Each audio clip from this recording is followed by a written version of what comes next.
Yes, maandalizi yanakwenda vizuri. So far tunamshukuru Mwenyezi Mungu. Wachezaji ambao hawakupata bahati ya kuitwa kwenye timu zao za taifa wote wameripoti hapa KMC na tulifungua kambi yetu Juni mosi na leo ni siku ya 3 ya mazoezi. Session tofauti, kuna session zinazofanyika gymkhana pale na kuna session zinafanyika kiwanjani kwa maana ya hapa KMC complex. Nategemea na ratiba ambayo technical bench wanaipanga.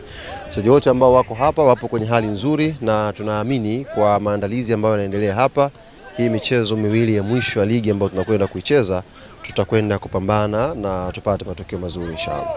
Nimeona baadhi ya wachezaji wameongezeka hapa, wachezaji vijana. Ni mwendelezo ule wa rotation ya wachezaji vijana kwenye timu za vijana au tutegemee maingizo mapya moja kwa moja kutoka timu za vijana?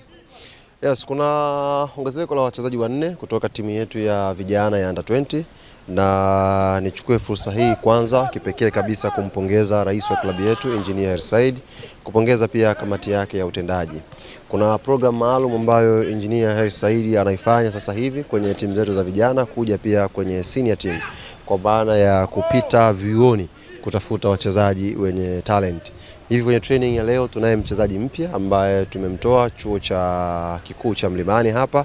Wanakumbuka mashindano ya VIU ambayo alichezwa, top scorer wao anaitwa Hemed. Nafikiri wewe watu wengi wanamfahamu. Tayari tumeshamalizana naye, tumeshamchukua, yuko hapa. Tunaye pia William kutoka Mbeya, unakumbuka, ambaye ni mwanafunzi kule Mbeya. Kwa maana tuna hiyo program ya kupita sasa hivi vioni kuhakikisha tunakusanya talent zile na tunakuja kuzipa opportunity kwenye timu za vijana na timu za senior team. Kwa leo vijana 4 kutoka kwenye timu yetu ya under 20 wamekuja kutrain na timu kubwa. Kwa hiyo tunaamini the more vijana hawa wanasoma, wanapata elimu, wanapata pia nafasi ya kuimarika na kukuzwa zaidi na kuja kuwa msaada baadaye wa klabu yetu na kwa taifa kwa ujumla. Neno lako kwa watu wa Mbeya ambao wanatusubiria tarehe 18, matawi ya Mbeya, mashabiki wa Mbeya, watu wa maeneo ya karibu, neno lako ni lipi hasa? Mbeya kwa kifupi kabisa, Mbeya hawana baya. Kwenye hii misimu 3 ambayo imemalizika hapa nyuma na tumechukua ubingwa mara zote, Mbeya tumetoka pale kwao mara 2 tukiwa na taji. Kama unakumbuka ubingwa wa kwanza, wa pili tulikuwa tunatokea Mbeya, shuka airport napigwa paredi mpaka Jangwani. Lakini kwa msimu huu kutokana na ratiba mechi yetu ya ubingwa sasa haitakuwa Mbeya. Kwa hiyo tuwaombe sana wakazi wa Mbeya wajitokeze kwa wingi kwenye mchezo siku ya tarehe 18.